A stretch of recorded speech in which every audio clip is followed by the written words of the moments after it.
Saatnya canggih guys. Percuma anjeun mah ngendog teh menila leutik. Puyuh.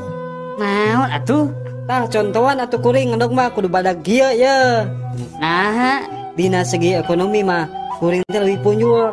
Endog kuring mah bisa dijual 1.000. Ari endog anjeun mah puyuh ngan saukur 100 perak. jadi sabaraha bedana jeung harga endog kuring jeung endog anjeun teh? Nya 800 perak atuh. Tah, kuring mah panghaream-hareamna mi gawe pagawean picalakaeun. Ari maksud anjeun? Nya, sabenerna mah kuring ge bisa ngendog anu segede-gede endog anjeun.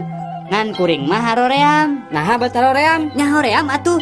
Pirage ngudag duit 800 perak. Ari heug kudu jebol bujur mah embung.